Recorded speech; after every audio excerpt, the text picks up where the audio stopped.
Drive Bike community, welcome to our 141st episode of the Fireside Chat on the Everyday Athlete Podcast Network, brought to you by Run Try Bike. Today, we're going to be joined by CeCe Tellez, who is the founder of the Les Run Running Club out of Philadelphia, which celebrated their 10-year anniversary in 2024. They also have chapters in New York and Portland. CeCe is also a certified coach with RRCA, as well as being an athlete ally ambassador. Before we bring CeCe on, please remember to subscribe, rate, and review the Everyday Athlete Podcast Network where you get your podcasts. We have 8 shows, which means there's something for everyone. From shows like this one with Q&A conversations to laughter on our Fiery Embers and Food Fight Friday at the aid station to music in our What's in Your Earbuds show, you'll find something you will enjoy without a doubt. So without any more hesitation, let's bring CeCe on to the show and talk to her about her journey in running, being an athlete ally ambassador, as well as a running coach. Hey, CeCe, how are you? Hi, everybody. Nice to see you. Thanks for joining us today. Thank you for having me. No, absolutely. We are so excited to have you on. I know Ohm did a great job with his interview of you for our digital magazine, and we're super excited to expand on that today with this conversation. But before we get started, we have one question for you, and this will determine who goes first in asking you the questions in our fireside chat. Oh, she's rubbing her hands, folks. She's Sounds ready. interesting. I love a mystery. Given her location, I'm a little worried. You should be. Pineapple on pizza, yay or nay? No. Yes! Oh. A hard no. No. Yes, even better. I won't a hard judge you no. if you do that to your pizza. Right? Like, why? People, why? I don't know. That's savory and sweet, sometimes, but definitely not in this one. So here's a twist on it. A few months ago, we had Stevie Lynn Smith on, who is an RD, and I asked her that question, and she did mention this as a twist to it. Pickles on white pizza. Is that something you would? The faces. No. I've never even heard of that, and I'm kind of mad that I heard it. Sorry, folks, for joining us. The show is now over. CeCe's angry at us and is closing us out. I don't want to yuck anybody's yum, but these are certainly things that I would not be serving you if you come to visit me, and I would not be splitting or going halvesies with it anytime we go out and you order it. Oh, man. Well, that's going to have to be sent to Stevie at some point. But despite the fact that you are not a pineapple on pizza person, I will still ask the first question because of our interactions. For those of you who don't know, I got the chance to interview CeCe on our last digital magazine for a great story about Les Run. We're going to dive into that in the show. I would encourage everybody to go check it out. But we're here to talk about your story as well. So I want to ask you, how did you find your way to running in endurance sports? Wow, it's a long story. I'll try to condense it in the time that we have. But I was always an athlete. I grew up as in playing different sports in middle school, high school, and then into college. But it was the after college life that really had me questioning what can I do to continue on with my athleticism and just the community that I had built, being a team member, and I struggled to finding something that was a good fit. But I knew that I wanted to keep active. I always tried to keep a healthy lifestyle, and I knew that I wanted to engage with something. But I had always been into team sports, whether it was softball, field hockey, soccer, rugby, especially rugby in my last couple of years in college. Very team oriented. You were always with someone playing the game. You weren't by yourself. So that was my struggle. After I left, I wasn't finding teams that I could be a part of. I knew that my body could no longer take playing rugby. So I needed to find something else. And running had always been a constant. It was always my warm up for any type of activity that I was doing, whether it was, again, rugby or any other sport, or even just going to the gym before I went to lift.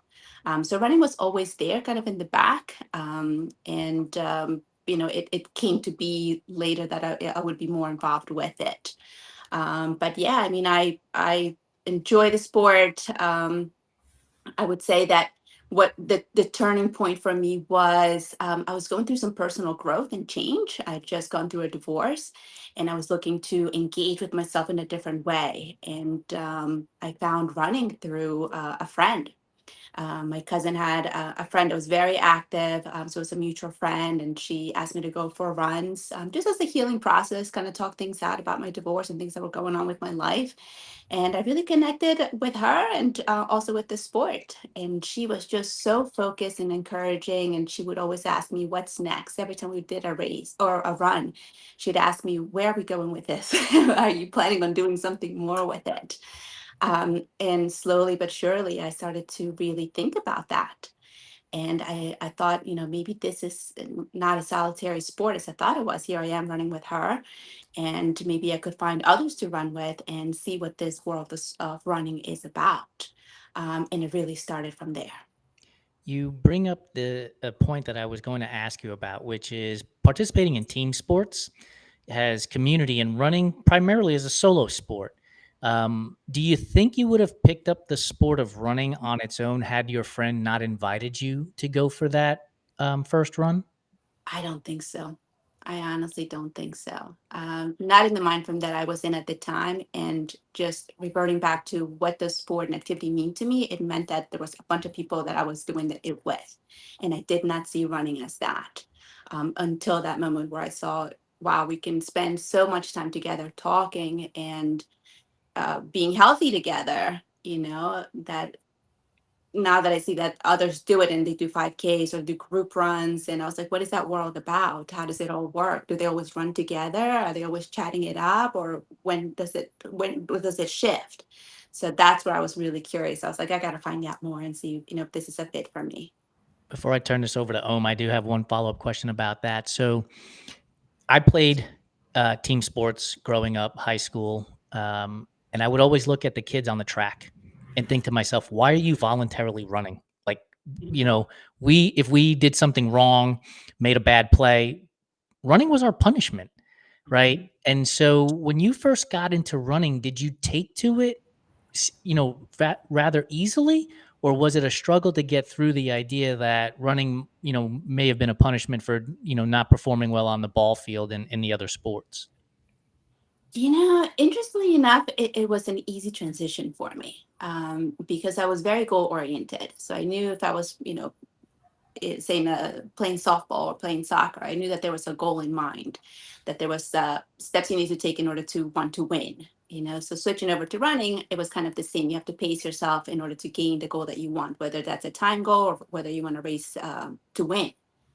So I was able to shift that rather quickly, and put myself in that uncomfortable space where I knew that I wasn't punishing myself, but I was working hard towards something. So that, kind of reflected back of like the practices that I would have with softball, with field hockey, or with any sport that I played, where I knew that there was pain involved for that growth to happen, that discomfort that you had to go through, to get something out of it. So that transition was a little bit easy for me. I don't think that I ever saw it as a punishment, though I will say that I was never a fan of warming up. And that's changed. But if I was going to run and I knew I had to run like 3 miles, like for a 5K or a 10K, I was like, I'm not tiring myself out. I'm not warming up. There's no point in that. And I would see others do that. And I'm like, you're doing all wrong. You're going to tire yourself out. But then I obviously understood what warming up does to your body and how it gives you a better chance to do better in the race.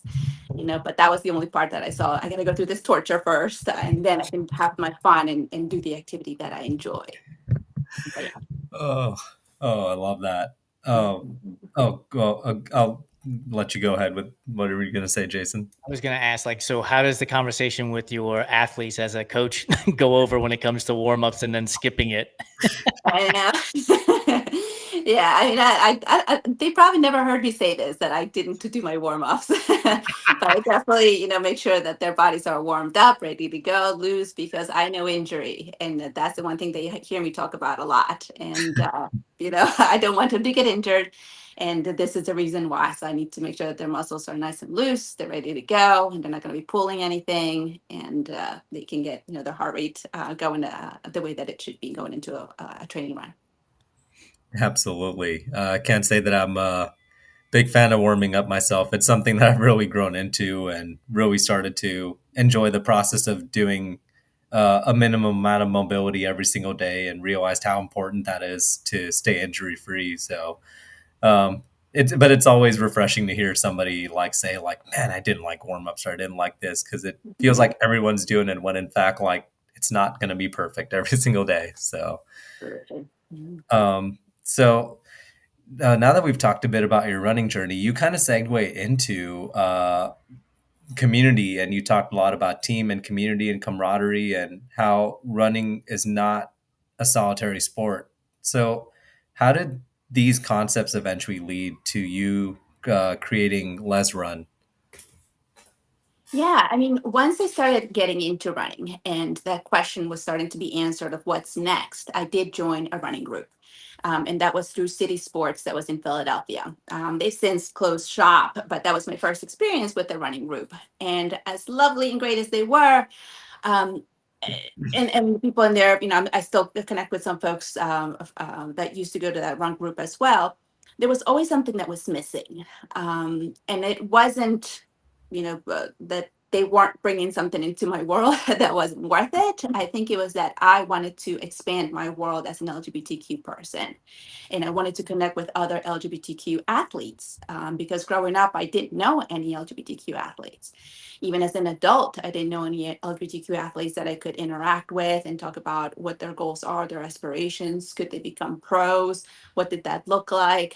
I knew I wanted to go far with my running efforts, and I always was curious of what that could look like being LGBTQ. So, you know, as I was going through this running group, I knew that I needed something extra that unfortunately this group was not going to be able to provide for me. And I started to look into groups that potentially were focused on LGBTQ athletes that were specifically for running. And quite honestly, I couldn't find one. And then after some more research, I did find Front Runners. And Front Runners is the largest LGBTQ running group in the world. And lo and behold, they had a chapter in Philadelphia. And I was beyond excited to find finally, my people. I was like, here's who I get to run with. But unfortunately, when I did reach out, I didn't hear anything back. And then finally, when I did hear something back, it wasn't positive. So I didn't have a good experience with them. And we've cleared the air since, Les Run is actually part of International Front Runners now. But the one thing with Front Runners here in Philadelphia, too, was that it was very male dominated. And it wasn't a reflection of who I am and who the type of people too that I wanted to interact with. I wanted to be around other women. I wanted to be around lesbians. I wanted to be around, people that understood my day to day, perhaps, or what I was going through as well. So because of that, I said, if this exists, it means that there must be some type of a demand and that people, maybe are looking for something else beyond that as well. So I had a friend at City Sports that I talked to this with about this idea. I said, what if we just started our own and created something that was a little bit more centered for females and women? So we discussed it. We said, if the two of us are interested, I'm sure there's others that could potentially join in as well. Let's see how it works, and let's have a go at it. And the idea really started to develop in 2013. And we said, when do we start this? When do we have our first run? And we said 2024, 14 in January. Let's give it a go and see, what happens. And it kind of blossomed from there. We were going to build our own community. We were maybe going to model it after some of the things we have seen maybe with front runners in other states. And we knew that we needed to be visible. We needed to have a catchy name. We knew that we needed to, um, you know, put ourselves out there and do the races, train hard, so that we can teach others and we can engage with others, let them know what races they could go to, depending on what they wanted to do, and that we could go together and represent as a community and support one another in our goals, whether it be that we just wanted to get out there and learn how to run, do 1 mile, or maybe become a pro and have a shot maybe at the Olympics, the gay Olympics. The sky's the limit with how far you wanted to go. So we figured let's, start this up and make it something. Before I turn it over to Jason, I just want to quickly say, like, I love the name Les Run. I love, like, I see the first meaning. I love that I'm kind of slow with like puns on names, even though I love dad jokes. And it took me a while for me to see that it's also saying let's run, but I love it. Wanted to ask you, you played sports in, field hockey and rugby and softball. Were you a leader on those teams? Because it takes leadership qualities to step away from the rest of the world to say, I'm going to go start this thing because I don't see it out there. And if I want it, there's got to be other people that want it too. Like, that's a real leadership quality. Were you also a leader when you were playing those sports when you were younger, or is that something that developed over time? I think it definitely developed. I know I was a team captain for my softball team in high school. And I think field hockey, not so much. I was, I think, pretty fast, and I always got through the warm ups rather quickly. And I think some of the other players noticed that, and then I think just held me to a higher regard because of it. They knew how fast I could move throughout the field, but I wasn't like the best player or anything like that. But I supported my teams and wanted to make sure that the players, got what they needed, whether it was just mental support or anything else. But yeah, I mean, I wasn't afraid to question, could there be more, should there be more, are we doing enough, should we ask our coaches to give us more, or could I provide with what I have, that extra outreach of saying, hey, that was a tough game today, what happened, how do you feel about it, giving an opportunity to connect with me on that level, even not being in a role of being the captain or anything like that. One of the things I want to ask you about is you use the words put myself out there or put ourselves out there to get more people involved in Les Run and stand out from the crowd. How hard was that to do 10 years ago for yourself? Or was it one of those things where you were like, this is so important to me, I'm going forward with it, and I will take the slings and the arrows and deal with any, what we will call trolls today and any backlash on it? Was it just that important that you put yourself out there, or was it difficult for you to put yourself out there? I was ready. I was definitely ready for that moment. I think for most of my life, I had been so closeted, so afraid of what people might think of me, say of me, and how it would react to any confrontation. And as I saw people in the professional field come out, I started to get more emboldened by it. And I said, if they're doing it, they're putting everything on the line, they're getting benched, they're getting canceled essentially, they're getting into retirement early because they can't continue their career because of who they are. I said, if they're that bold to do that, I said, what's holding me back? I said, I know who I am. I love who I am.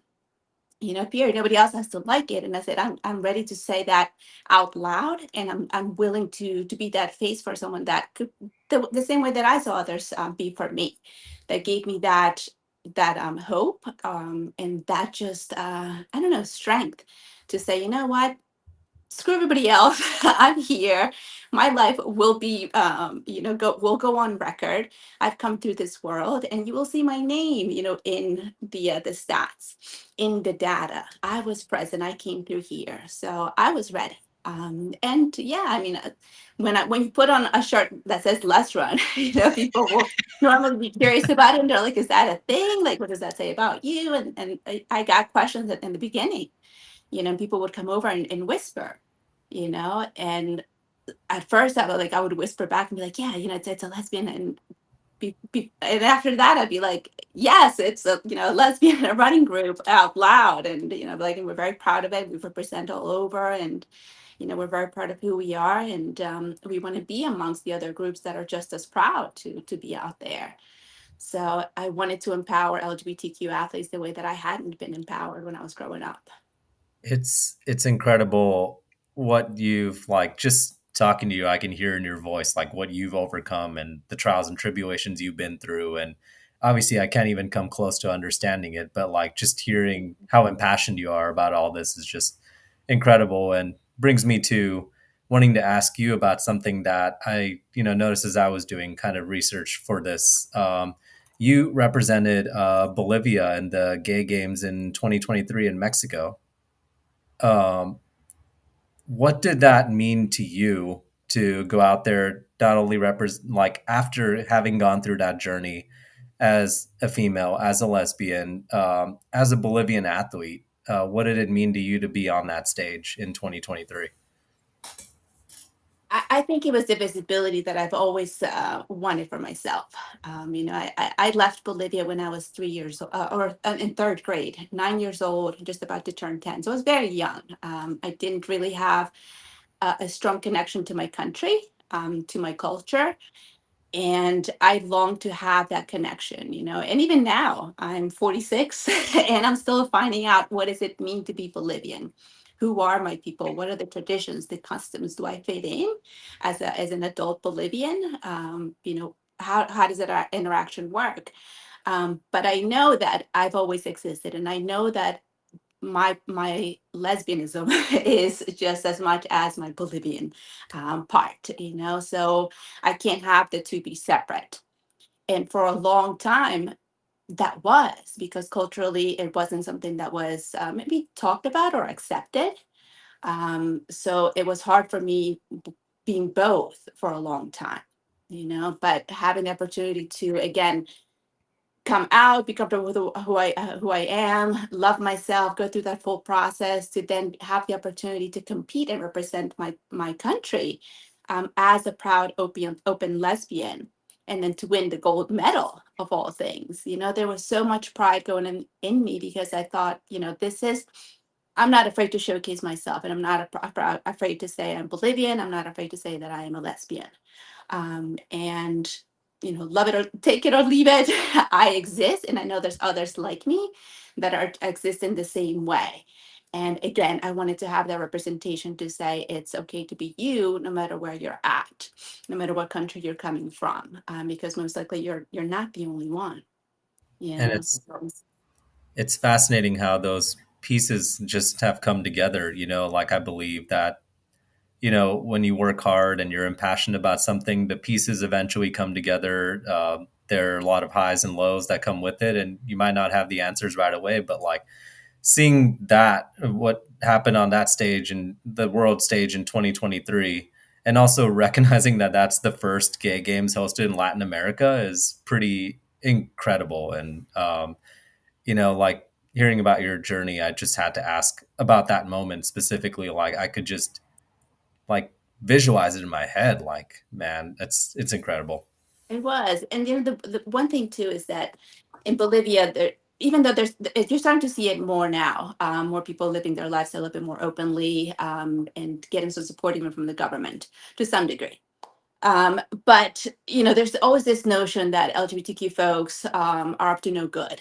They're not contributing anything good to society. And here I am on, in this platform with a gold medal for Bolivia, contributing their first gold medal in running ever.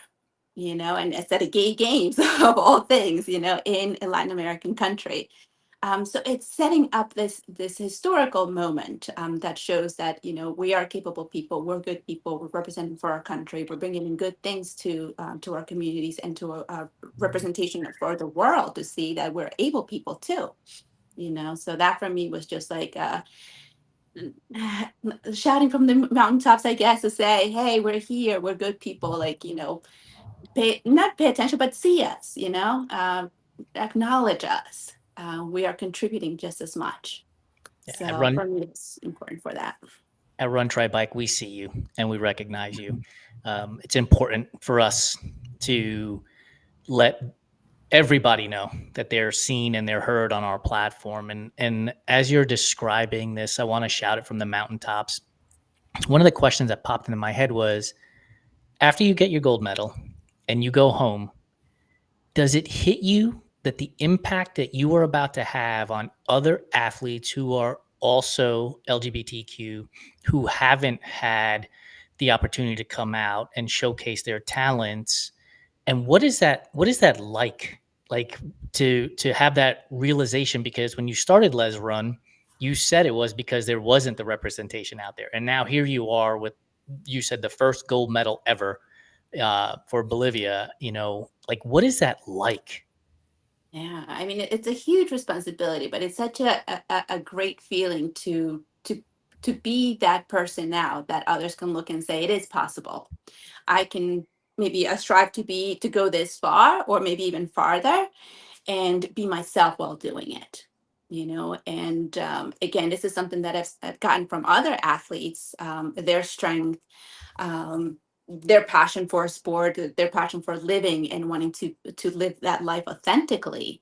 I think more important than getting a gold medal is to show up in a space that belongs to you. And it doesn't just belong to some and to a few. That you can be a part of that too, and that's life. That's you going through the things that are available that have been created, again for everybody. That you too should have a space in. So I was, empowered for others, and that's one of the things that I wrote on my Instagram post when I was actually before I ran the race. I said, I know that I'm the only Bolivian this year competing, for the marathon, but I said, I don't feel too alone because I'm with the hope that in the future others will join me. Once you see that it's possible, once you see a face that matches yours, then it becomes a little bit easier for you to get yourself involved and say, you know what, me too. Why can't I if she can do it? If we're in the same country, the same city, and the same cultural background, and all the things that come along with that, that there is a path out, that you too, can do these things and do them proudly. You, oh, sorry, go ahead, Jason. I was going to say, that emboldening statement is exactly why I started this company. When I founded this company 4.5 years ago, going on our 5th year, I'm Puerto Rican from the Bronx. And my family was of this belief that we, in air quotes, don't do those things. And I'm like, what do you mean we don't do those things? I'm doing them. And now I've literally started a company about doing those things. And I want other Puerto Rican kids that are in the Bronx and elsewhere to recognize that you can put on a pair of running shoes and go run a mile or go run 250 miles like I did at Cocodona or cross the finish line of an Ironman one day like I have. Like that is very empowering, and it allows us to stand out in front of the crowd to say, hey, follow my lead. Let's go do this together kind of thing. So thank you for saying what you just did, because I think it's really a part of what our platform is all about. Yeah. And thank you for sharing that too.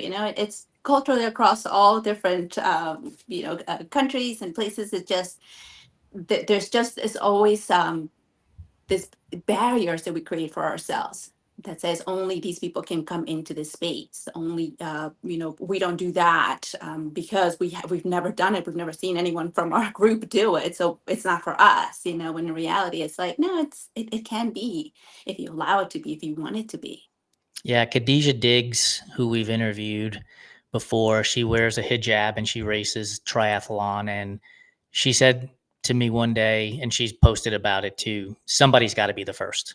And I mean, that's a super powerful statement in a few words. And that's exactly what we're hoping to do, is create more opportunities for somebody to be the first and break through the noise and get over the obstacles to reach their starting line and eventually finish lines. Absolutely. Creating that path is so important. It'll branch off into many different paths, but it's got to start somewhere.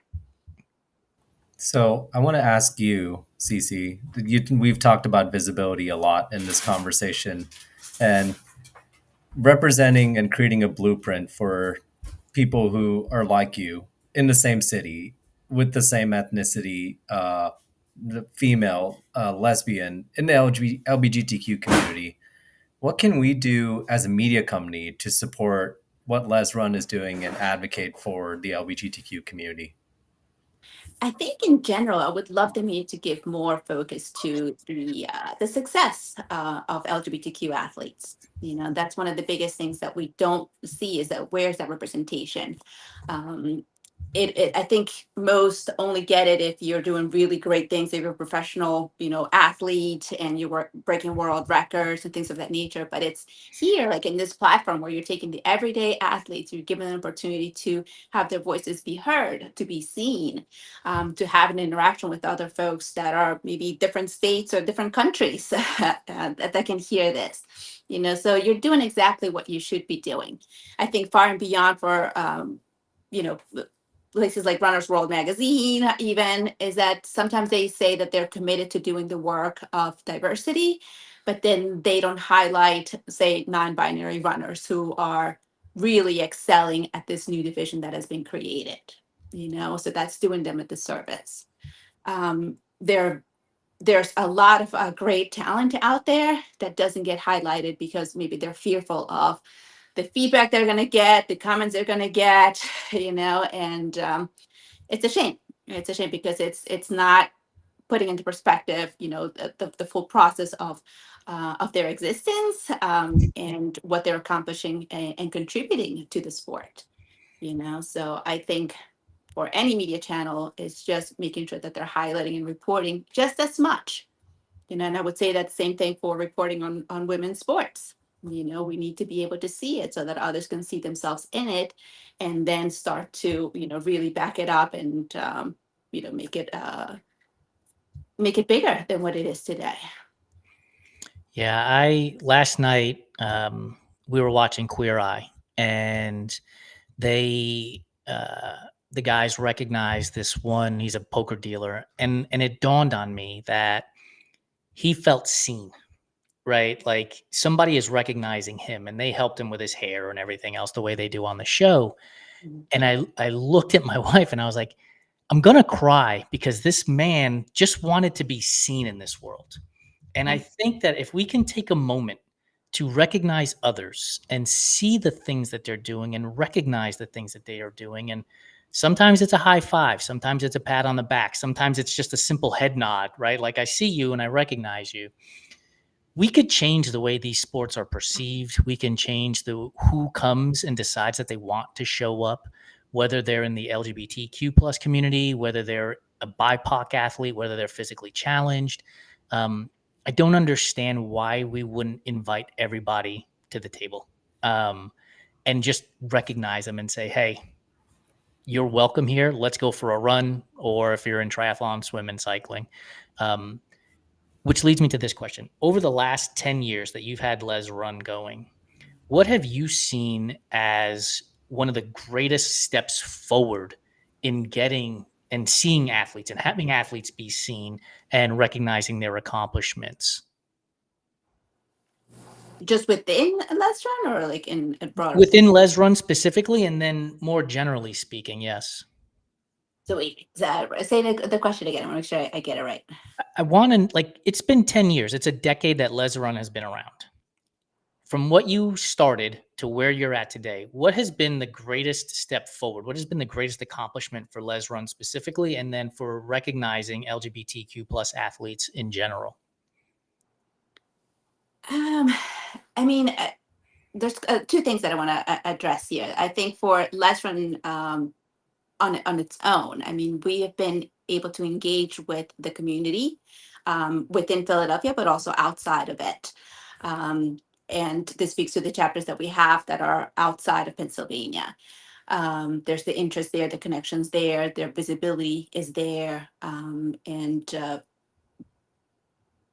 It's not just that people are doing races, but they're getting more comfortable in movement, and they're able to, if they don't stick with running, they've gained maybe confidence to take on something else and start other things that they're maybe passionate about, whether it be pickleball, basketball, what have you. So movement and getting to know their bodies, in a way that maybe was not allowed in the past, maybe because they got fun of, in gym class, or weren't, welcome in sports because they were labeled as something, other than who they were. So I think by running with us, by being in the space that we share, getting the support from one another, I think they've been, gaining more confidence to be able to do other things beyond just running. Um, and then beyond that, I would say it's, the recognition that within the LGBTQ umbrella for our non-binary and trans, athletes, that they have the ability to compete as themselves. And that with this new division of non-binary, not for non-binary runners, and that they can be welcomed into this, into the running, sport as they are.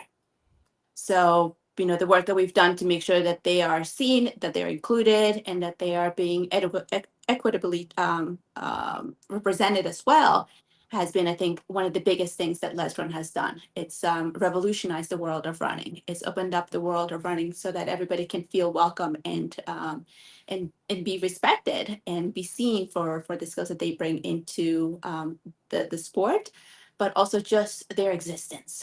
Being able to get into the fold of what is one of the most powerful things in the world, and that's sports. It's just incredible. And I just think that the work that you're doing is amazing and just appreciate you opening up about it. And I think there's been several times in this conversation I honestly have gotten almost choked up myself. And it's just been a great conversation. Um, I wanted to give you the space to talk about something big that's happening next year. You mentioned that there's a Pride run that you were going to be co-race directing that's in the works right now. Talk about that a little bit. Well, Pride Run has been around now for 7 years. This is the 8th year that we're going into. And Let's Run is a co-race director. We started this back in 2017, I want to say. And again, through the Philly Pride Run, we were actually the first road race to have a non-binary division with equal prize money, or equal prizes, I should say. And that's the influence that then carried on to other races from there and the advocacy work that we've done. But it's a community celebration. It benefits the William Way. We've been in close partnership with them to make sure that it keeps going year after year. It's a lot of hard work.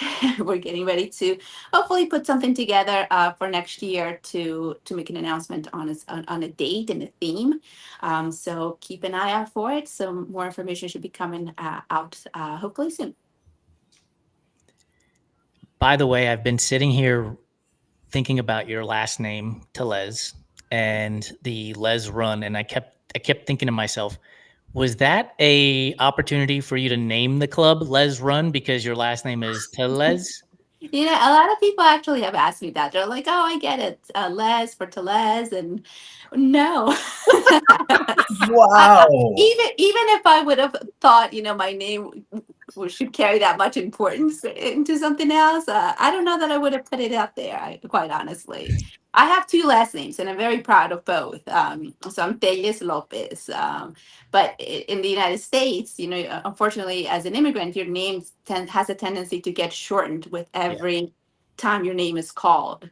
So my name has been condensed to CeCe just to but no, Les one is definitely the lesbian portion of it.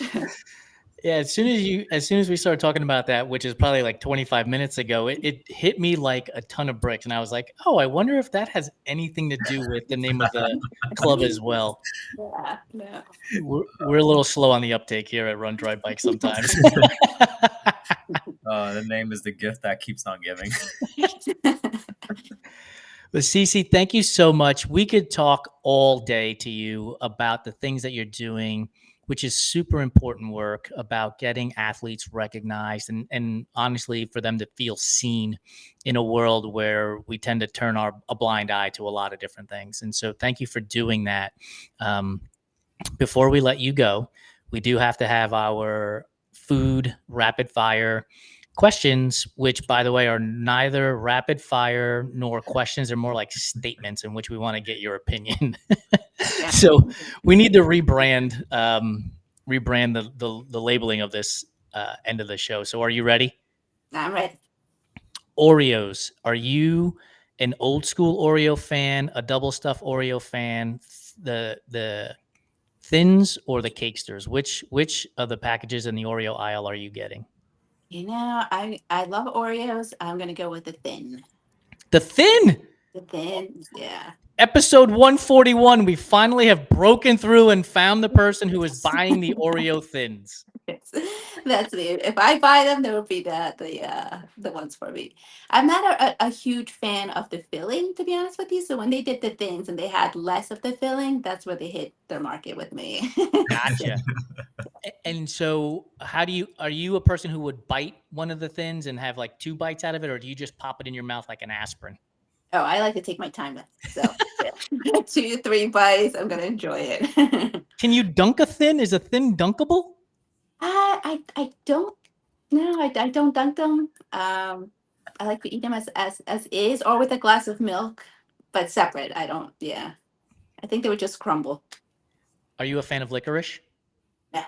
No, not at all. So No. red nor black, it doesn't matter. All right, next question. Peeps. Are Peeps a real candy? Yo, she's nodding yes, but she hasn't heard my description of them yet. You say Or peeps, yes, so it's gonna be yes. Uh, I'll I'm a skip. fan of peeps. Are you looking for them year round, or are you just treating them as a special treat around the Easter holidays? You know, I used to appreciate the fact that they had me keeping in wait for seasons on end. You know, so I always look forward to them in the spring, and it was always like the yellow peeps that I enjoyed. But when I started seeing them in Valentine's Day and Halloween and now Christmas,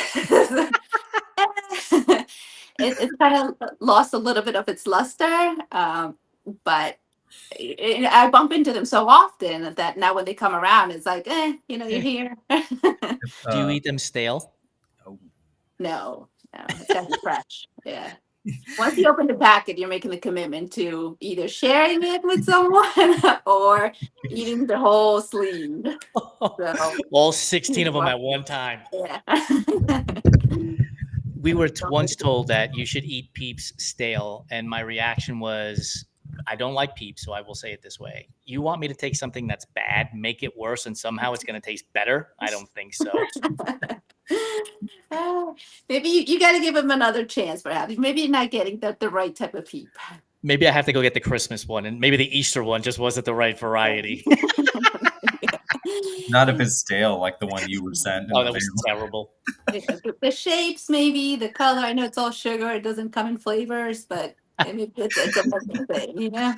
Which is a great segue to candy corn. Is candy corn a real candy, or is it just sugar covered in, or is it just earwax covered in sugar? Pardon me.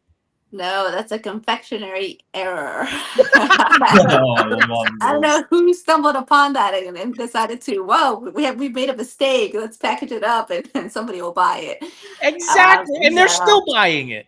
yeah, no, I can't. I've tried to like them. I've tried to like licorice. I've tried to like Twizzlers, and just some things were not meant to be in my palate. What about the circus peanuts? Is that a real candy, or is that just the Amazon packaging spray painted orange? You know, I've never really understood what they are. Is it supposed to be like a marshmallow?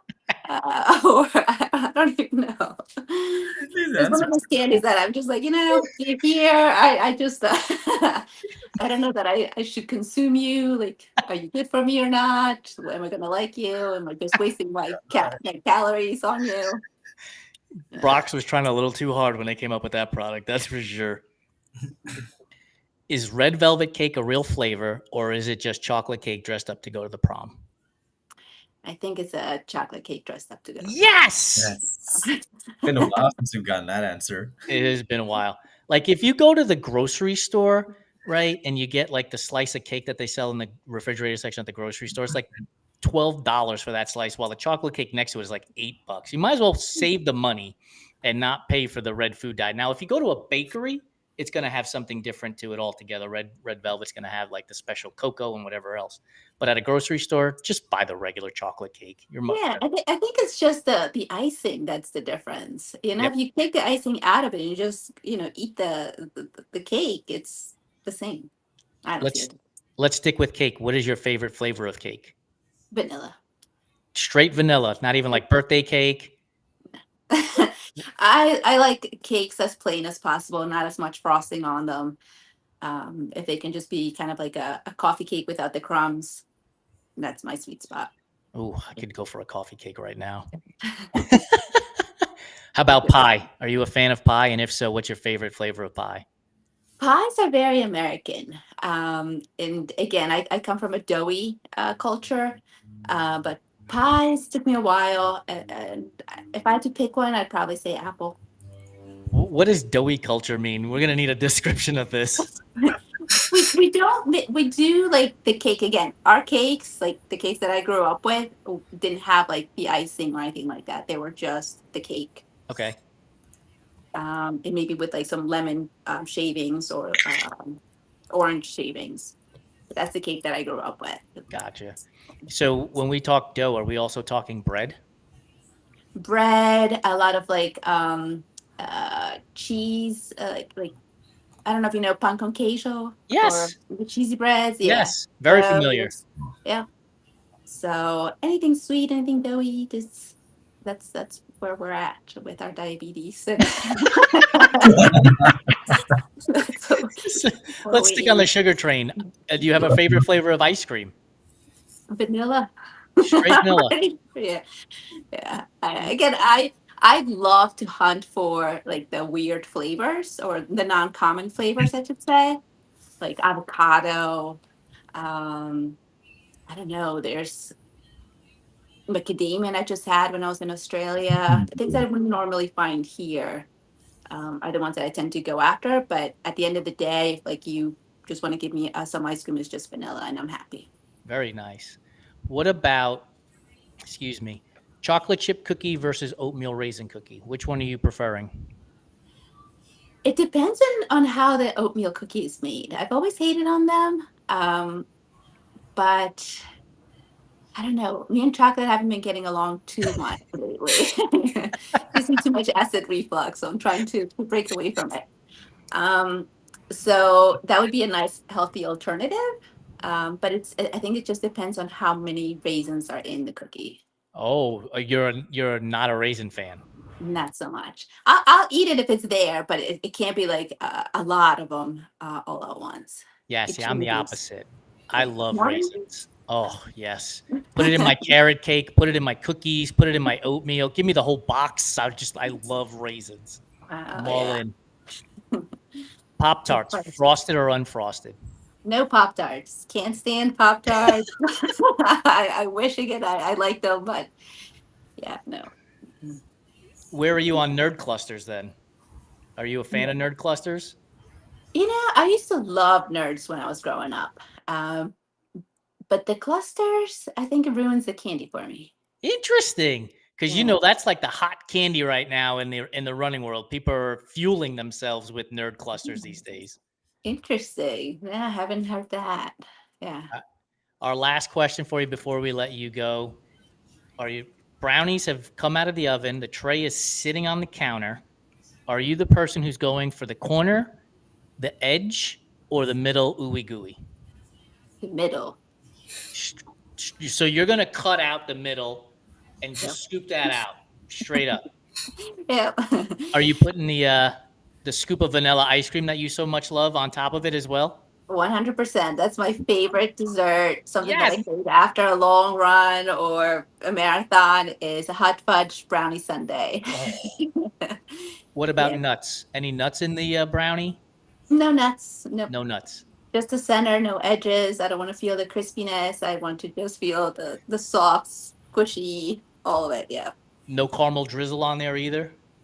No, the hot fudge probably is the most that I'll do on it with some whipped cream. But yeah, that's the one. Now that we've got everybody listening to the show running to go get the next tray of brownies out, I want to say thank you to CeCe for joining us. Go check her out and Les Run on Instagram. Follow them. Let them know that you saw CeCe here on our show and listened to her on our podcast. Thank you so much for joining us, CeCe. We look forward to continuing to celebrate Les Run and the LGBT community on the Run Try Bike platform. Thank you for having me. Thank you for the platform as well. Really appreciate the highlights. Have a good one, folks. Thank you.